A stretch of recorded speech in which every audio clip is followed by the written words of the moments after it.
యెహోషువ గ్రంథం. ఒక్కసారి వెనక్కి తిరిగి ఇప్పటివరకు జరిగిన గాథను చూద్దాం. దేవుడు అబ్రాహామును ఎంపిక చేసుకున్నాడు. ఆ అబ్రాహాము సంతానమే ఇశ్రాయేలీయులు. వారు ఐగుప్తులో దాస్యంలో మగ్గుతున్నారు. మోషే ద్వారా దేవుడు ఇశ్రాయేలీయుల్ని ఐగుప్తు నుండి విడిపించాడు. సీనాయి కొండ దగ్గర ఆయన వారితో ఒక నిబంధన చేశాడు. వారిని అరణ్యం గుండా నడిపించాడు. ఇశ్రాయేలీయులు వాగ్దాన దేశానికి సమీపంలో మకాం వేశారు. దేవుని ఆజ్ఞలకు లోబడి జీవించాలని మోషే వారిని హెచ్చరించాడు. ఆ విధంగా వారు ఇతర జాతుల ప్రజలందరికీ దేవుడెలాటివాడో చూపించగలుగుతారు. మోషే మరణం తరువాత నుండి యెహోషువ గ్రంథం ప్రారంభమైంది. ఇశ్రాయేలీయులు కానాను దేశంలో ప్రవేశించడానికి సిద్ధంగా ఉన్నారు. యెహోషువ గ్రంథం 4 ప్రధాన సంఘటనలతో నిండి ఉంది. ముందుగా యెహోషువ ఇశ్రాయేలీయుల్ని వాగ్దాన దేశంలోకి నడిపించాడు. వారు వెళ్ళగానే కనానీయులు వారిని తీవ్రంగా ఎదిరించారు. కాబట్టి వారు కనానీయులతో యుద్ధం చేశారు. వారిని జయించిన తరువాత యెహోషువ ఆ దేశాన్ని విభజించి ఆ 12 గోత్రాల వారికి స్వాస్థ్యంగా పంచి ఇచ్చాడు. చివరికి యెహోషువ ప్రజలకు ఇచ్చిన అంతిమ సందేశాలతో ఈ గ్రంథం ముగుస్తుంది. ఇక ఈ గ్రంథాన్ని వివరంగా చదివి ఈ గ్రంథం ఏ విధంగా కొనసాగిందో చూద్దాం.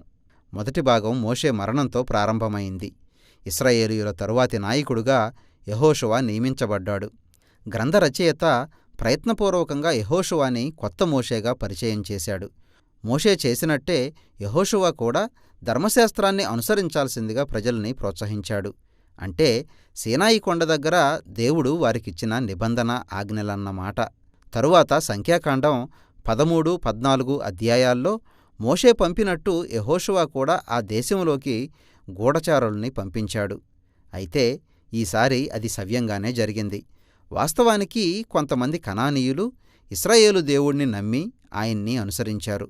యెహోషువ ఇశ్రాయేలీయులందరినీ యొర్దాను నది దాటించి కనాను దేశంలోకి నడిపించాడు. నిర్గమాకాండంలో మోషేకి ఎర్రసముద్రం పాయలుగా విడిపోయినట్టు ఇక్కడ యొర్దాను నది పాయలైపోయింది. యాజకులు యెహోవా మందసాన్ని మోసుకుంటూ ఇశ్రాయేలీయులందరినీ దానిగుండా నడిపించారు. 5వ అధ్యాయంలో గాథలో ఒక మార్పు కనిపించింది. ప్రజలు దేవుని నిబంధనా ప్రజలుగా ఒకసారి వెనక్కి తిరిగి తమ మూలాలను పరిశీలించుకున్నారు. ఈ కొత్త తరం అంతా సున్నతి చేయించుకున్నారు. ఆ దేశంలో వారు మొట్టమొదటిసారి పస్కా పండగ జరుపుకున్నారు. ఆ తరువాత ముందుకు సాగిపోవడానికి సిద్ధమవుతుండగా దేవుని సైన్యాధిపతి అయిన ఒక దూత ఒక కత్తి దూసిన వీరుడుగా అతనికి ప్రత్యక్షమయ్యాడు. నీవు మా పక్షంగా ఉన్నావా లేక శత్రుపక్షంగా ఉన్నావా అని యెహోషువ అతన్ని అడిగాడు. ఆ యోధుడు ఎవరి పక్షమూ కాదు అని జవాబిచ్చాడు. అంటే ఇక్కడ అసలైన ప్రశ్న ఏమిటంటే అసలు యెహోషువ దేవుని పక్షంగా ఉన్నాడా లేడా? దీన్ని బట్టి మనకి అర్థమయ్యేది ఈ యుద్ధం కేవలం ఇశ్రాయేలీయులు కనానీయుల మధ్య కాదు, ఇది దేవుని యుద్ధం.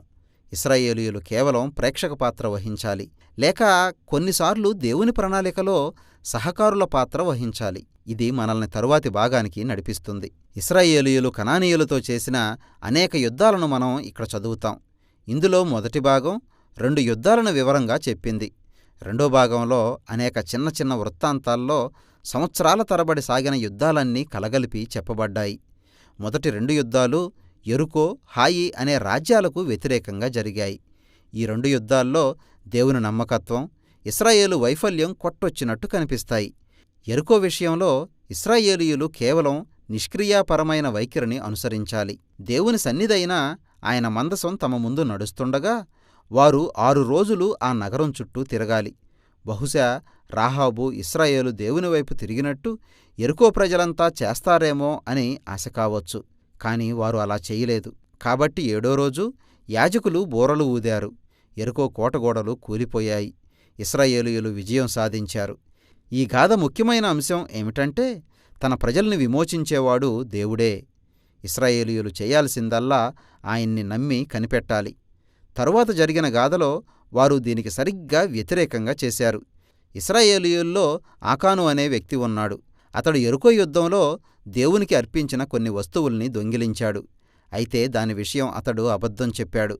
దేవుడు ఇశ్రాయేలీయులకు చేసిన మేలుకు బదులుగా అతడు చేసిన పని చాలా దుర్మార్గమైంది. సరే, ఆ తరువాత ఇశ్రాయేలీయులు హాయి పట్టణంపైకి యుద్ధానికి వెళ్లారు. దానిలో వారు పూర్తిగా ఓడిపోయారు. వారంతా తమను తగ్గించుకుని పశ్చాత్తాపపడి ఆకాను పాపం విషయంలో తగిన చర్యలు తీసుకున్న తర్వాతే వారికి విజయం దొరికింది. ఈ 2 గాథలు గ్రంథం ప్రారంభంలో ఉంచడం ద్వారా మనం ఒక ప్రాముఖ్యమైన సత్యం నేర్చుకుంటాం. ఇశ్రాయేలీయులు ఆ దేశాన్ని స్వాధీనం చేసుకోవాలంటే దేవుని ఆజ్ఞలు పాటించి వాటిని నమ్మాలి. ఇందులో వాళ్లకు ప్రత్యేకమైన రాయితీ ఏమీ ఉండదు. ఈ విభాగంలో 2వ సంఘటన కానానులోని గిబియోనీయులు అనే వారికి సంబంధించింది. వాళ్లు కూడా రాహాబు చేసినట్టే ఇశ్రాయేలు దేవుణ్ణి అనుసరించాలని కోరుకున్నారు. ఆ విధంగా వాళ్లు ఇశ్రాయేలీయులతో సంధి చేసుకున్నారు. దానికి వేరుగా ఇతర కనాను రాజులంతా ఒకరితో ఒకరు కలుసుకొని గుంపుగా కూడి ఇశ్రాయేలీయుల్ని నాశనం చెయ్యాలని కంకణం కట్టుకున్నారు. అప్పుడు ఇశ్రాయేలీయులు వాళ్లను ఎదిరించి యుద్ధంలో సమూలంగా ఓడించారు. కాబట్టి ఈ విభాగం ఇశ్రాయేలీయులు చేసిన యుద్ధాలు, వారు సాధించిన విజయాల జాబితాతో ముగిసింది. ఇక్కడ ఒక్క నిమిషం ఆగుదాం. ఎందుకంటే ఈ గాథలు, వాటిలో కనిపించే హింస మనకి కొంత ఇబ్బంది కలిగించొచ్చు. నువ్వు యేసుని నమ్మేవాడివైతే యేసు అందరినీ, అంటే శత్రువుల్ని సహితం క్షమించమని చెప్పాడు కదా. మరి ఇక్కడ దేవుడు యుద్ధాలు చేయమని ఎందుకు చెబుతున్నాడు? ముందుగా కనాను వారిపైనే ఎందుకు? బైబిల్ గాథలో ఇచ్చిన ప్రాముఖ్యమైన కారణం ఏమిటంటే కనానీయుల సంస్కృతి నైతికంగా బహు తీవ్రంగా దిగజారిపోయింది. మరి ముఖ్యంగా లైంగిక సంబంధాలకు సంబంధించి. లేవీకాండం 18వ అధ్యాయం చూడండి. అంతేగాక వారు చిన్నపిల్లల బలుల్ని అర్పించారు. ద్వితీయోపదేశకాండం 12వ అధ్యాయం చూడండి. ఈ దురాచారాలు ఇశ్రాయేలీయులపై పడకూడదని దేవుడు తలంచాడు. కనానీయుల్ని అక్కడ్నుండి తరిమివేయాలి. ఇప్పుడు 2వ ప్రశ్న దగ్గరకు వద్దాం. దేవుడు కనానీయులందరినీ ఒక జాతి సంహారంలాగా సంపూర్ణంగా నాశనం చేయమని నిజంగా ఆజ్ఞాపించాడా? ముందుగా ఆ గాథల్లో వాడిన పదాలను పరీక్షించి చూద్దాం. వారిని పూర్తిగా నాశనం చేశారు. ఊపిరి కలిగి ఉన్నదేదియూ మిగిలి ఉండలేదు అనే పదాలు. ఈ పదాలను మరొకసారి నిశితంగా పరిశీలించి చూస్తే ఈ పదాలన్నీ అతిశయోక్తిలాగా వాడినవే తప్ప అక్షరార్థంగా కాదని మనం తెలుసుకోవచ్చు. ఇప్పుడు వెనక్కి వెళ్ళి ద్వితీయోపదేశకాండం 7వ అధ్యాయంలో కనానీయుల గురించి దేవుడిచ్చిన ఆజ్ఞ ఏమిటో చూద్దాం. మొదట కనానీయుల్ని వెళ్ళగొట్టమని దేవుడు చెప్పాడు. ఆ తరువాత వారిని సమూలంగా నాశనం చేయమని చెప్పాడు. ఆ తరువాత వారితో వివాహ సంబంధాలు పెట్టుకోవద్దని, వారితో వ్యాపార లావాదేవీలు కలిగి ఉండకూడదని ఆజ్ఞాపించాడు. అసలు వారిని పూర్తిగా హతం చేస్తే వివాహం చేసుకునే ప్రసక్తి ఎక్కడుంది? కాబట్టి ఇక్కడ అంశం మీకు అర్థమైందనుకుంటాను. యెహోషువ గ్రంథంలోని గాథలో కూడా ఇదే విధానం వర్తిస్తుంది. జాగ్రత్తగా పరిశీలించండి. ఉదాహరణకి యెహోషువ 10వ అధ్యాయంలో ఏమని ఉందంటే, హెబ్రోను, దెబీరు నగరాల్లో ఇశ్రాయేలీయులు ఎవరినీ జీవంతో మిగల్చలేదు అని ఉంది. ఆ తరువాత 15వ అధ్యాయంలో చూసినప్పుడు ఆ నగరాల్లో కనానీయులు ఇంకా నివసిస్తున్నారని చదువుతాం.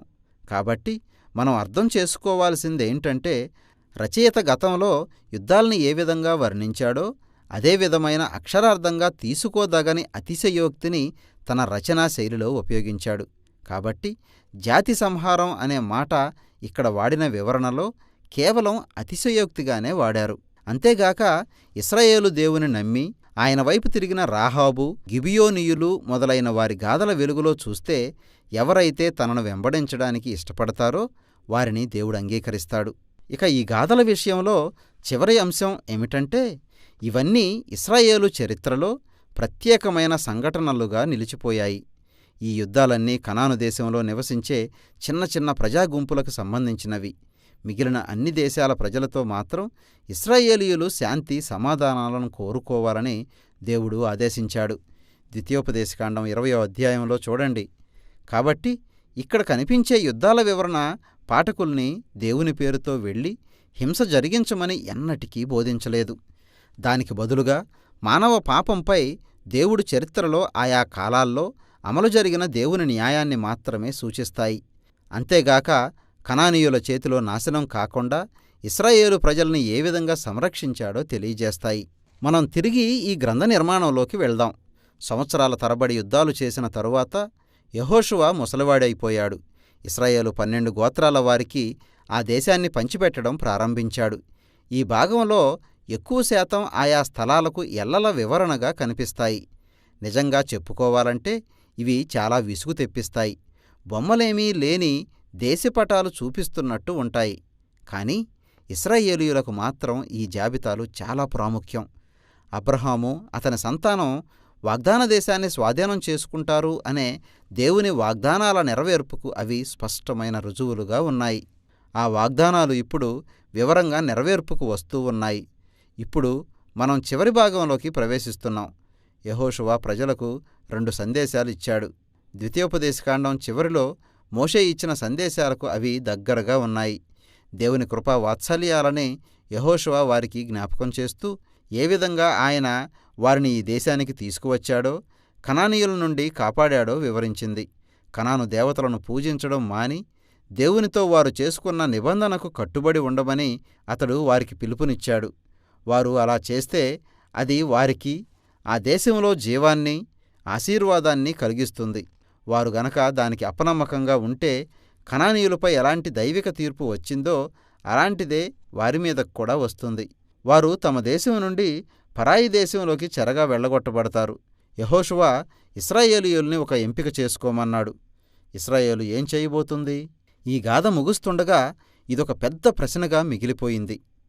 ఇదే యెహోషువ గ్రంథ సారాంశం.